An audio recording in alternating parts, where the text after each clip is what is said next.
En esta presentación, el grupo A3 dará a conocer sobre la Norma Internacional de Información Financiera 13, que trata de la medición del valor razonable. El objetivo de esta norma define qué es el valor razonable, estableciendo en una sola NIF un marco para la medición del valor razonable, la cual requiere información para que la entidad revele con el fin que ayude a los usuarios de sus estados financieros a evaluar sobre las mediciones del valor razonable. El valor razonable es una medición basada en el mercado, no una medición específica de la entidad.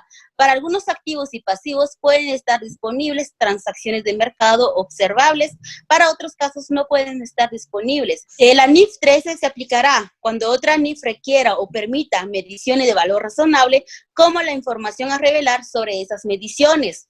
La NIF 13 habla de valor razonable, pero limita algunos casos, así como transacciones con pagos basadas en acciones, según la NIF 2, transacciones de arrendamiento, según la NIF 16, y la NIF 2 o NIF 32. La NIF 13 también no entra en las revelaciones que exige cuando hablamos de la NIF 19, NIF 26 y la NIF 36. ¿Qué es el valor razonable? Es el precio que te darían por vender un activo, por transferir un pasivo en una transacción ordenada entre participantes en un mercado, que debería estar activo o un mercado en una fecha determinada. ¿Qué es el activo o pasivo? Ya lo deberíamos de saber según el marco conceptual.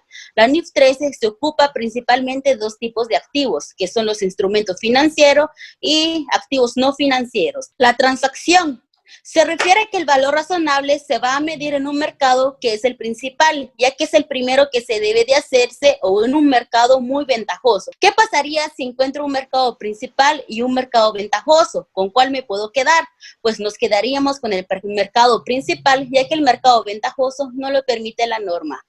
¿Quiénes son los participantes de un mercado? En este caso, la norma no dice cómo debemos de identificar a una persona, un grupo de personas o una empresa determinada. Lo que debemos de hacer es ponernos en el lugar de la persona, del participante del mercado, saber cómo este participante actuaría o qué criterios utilizaría para evaluar ese activo o pasivo que estamos queriendo encontrar el valor razonable.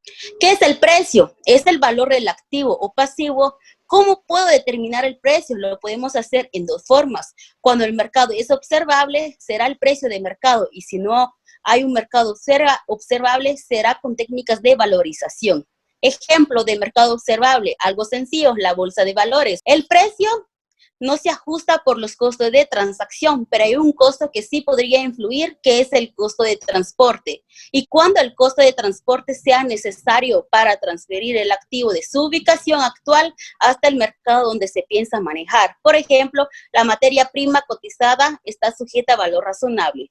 ¿Por qué dice la norma que no se puede ajustar los costos de transacción? Porque es propio de una acción, no es propio del activo, es parte de una acción que se está realizando en la empresa. Aplicación a activos no financieros.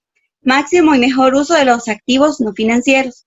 Una medición al valor razonable de un activo no financiero tendrá en cuenta la capacidad del participante de mercado para generar beneficios económicos mediante la utilización del activo en su máximo y mejor uso, o mediante la venta de este otro participante de mercado. Cuando hablamos de máximo y mejor uso de los activos, estamos diciendo que se le saca el mayor provecho posible al activo. El máximo y mejor uso de un activo no financiero tendrá en cuenta la utilización del activo de la forma siguiente. Estas tres premisas.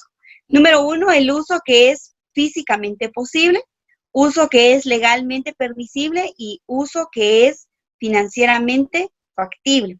Es decir, que lo podamos utilizar de una manera adecuada, hablando físicamente, legalmente, que no haya alguna ley o alguna norma que no nos permita a nosotros poder utilizar el activo. Premisa de valoración para los activos no financieros. Acá existen dos premisas. Número uno, el máximo y mejor uso de un activo no financiero puede proporcionar el valor máximo para los participantes del mercado mediante su utilización en combinación con otros activos o pasivos. Y número dos, el máximo y mejor uso de un activo no financiero puede proporcionar aisladamente el valor máximo para los participantes del mercado que los utilizarían en forma independiente. Aplicación a pasivos e instrumentos de patrimonios de una entidad. ¿Cuáles son los principios generales, verdad? Porque esta norma no únicamente aplica a activos, sino que también a pasivos e instrumentos de patrimonio. El principio general nos dice que una medición al valor razonable supone que un pasivo financiero o no financiero o un instrumento de patrimonio propio de una entidad se transfiere a un participante de mercado en la fecha de la medición. Pasivos e instrumentos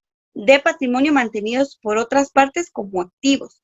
Cuando un precio cotizado para la transferencia de un pasivo idéntico o similar o un instrumento de patrimonio propio de la entidad no está disponible y la partida idéntica se mantiene por otra parte como un activo, una entidad medirá el valor razonable del pasivo o instrumento de patrimonio desde la perspectiva de un participante de mercado que mantiene la partida idéntica como un activo en la fecha de medición. Eso se puede medir, dice, de tres formas. Número 1, utilizando el precio cotizado.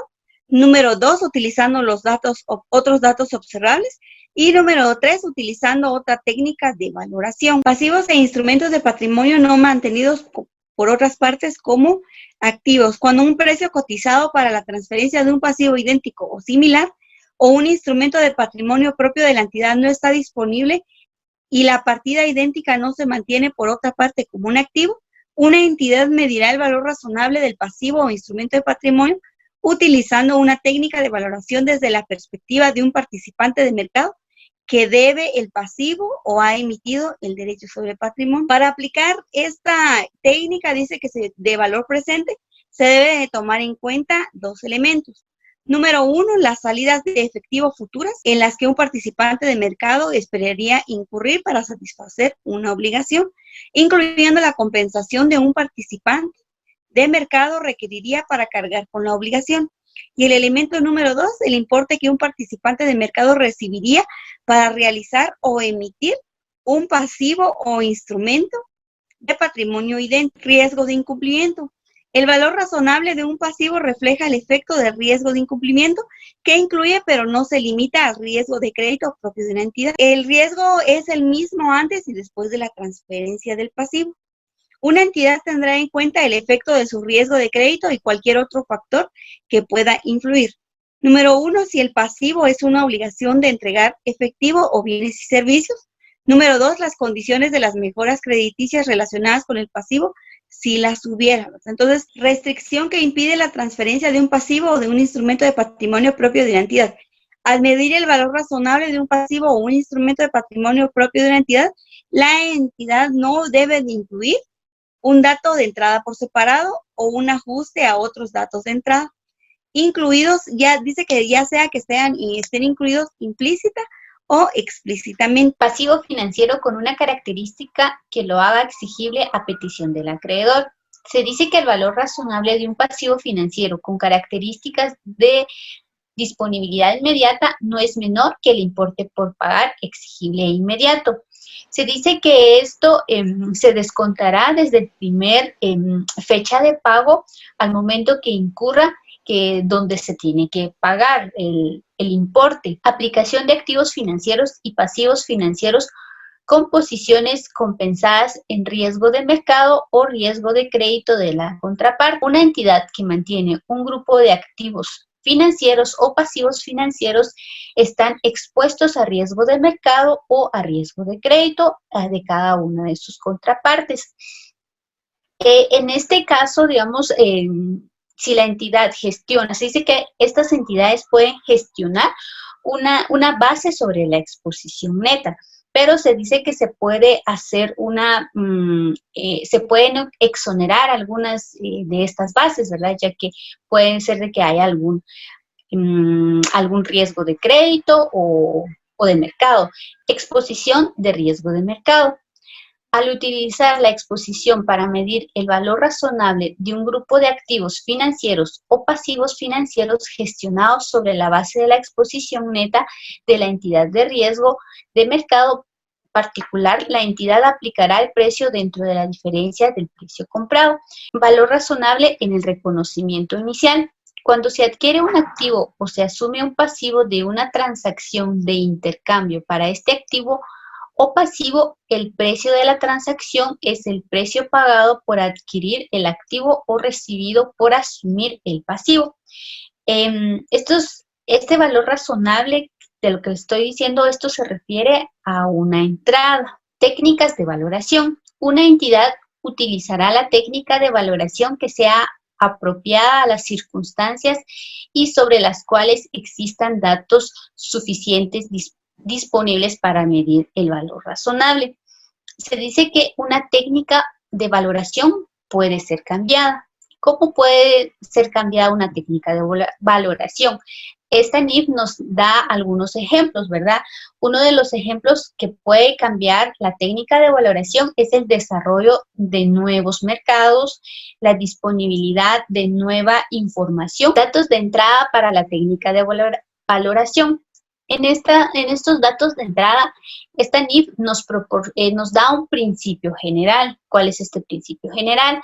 Se dice que las técnicas de valoración utilizadas para medir el valor razonable maximizarán el uso de datos de entrada observables y relevantes, datos de entrada basadas en precios comprador y vendedor. En esto nos indica si un activo o un pasivo medido a valor razonable tiene un precio comprado o un precio vendedor al precio dentro de la diferencia de precios comprado o vendedor, que sea el más representativo del valor razonable. En estas circunstancias se utilizará para medir el valor razonable independientemente de dónde se clasifique el dato de entrada. Jerarquía de valor razonable.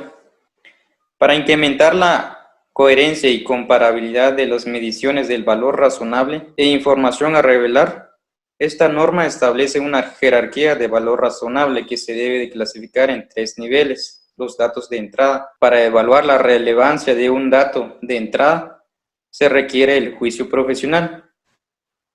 También se debe de priorizar los datos de entrada. Datos de entrada nivel 1.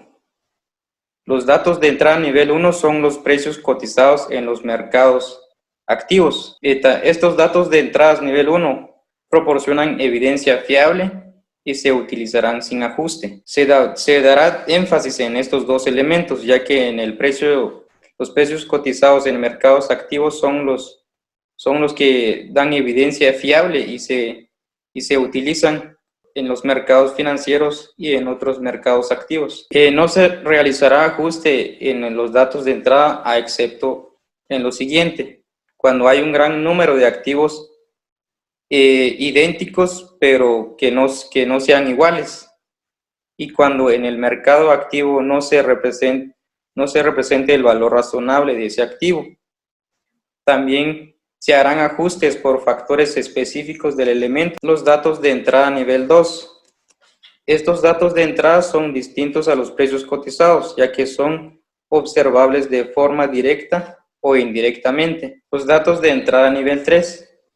Estos datos no son observables para el activo o pasivo financiero. Los datos de entrada reflejan los supuestos para fijar el precio, es decir que son tasas de interés que ya están fijos en mercados o en países en donde se aplica dicha tasa.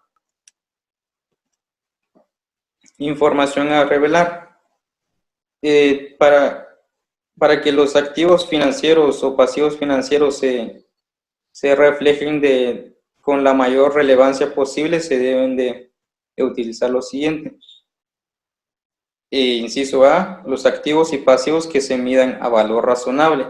Se debe de revelar la información de estos activos y pasivos financieros, indicando el nivel de entrada de datos a que corresponde. Las mediciones utilizando datos de entrada no observables.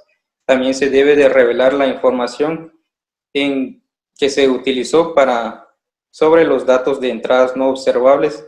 También se debe de revelar la medición del valor razonable al final del periodo. Las mediciones del valor razonable recurrentes y no recurrentes.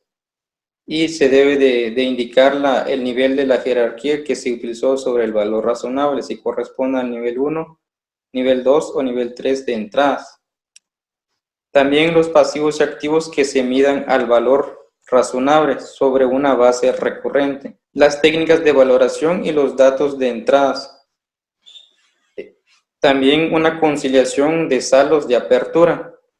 Esto para indicar las diferencias que se tienen al principio y al final del periodo sobre las técnicas de valoración y los tipos de datos de entrada que se utilizaron. Concluimos con la norma internacional financiera NIF 13.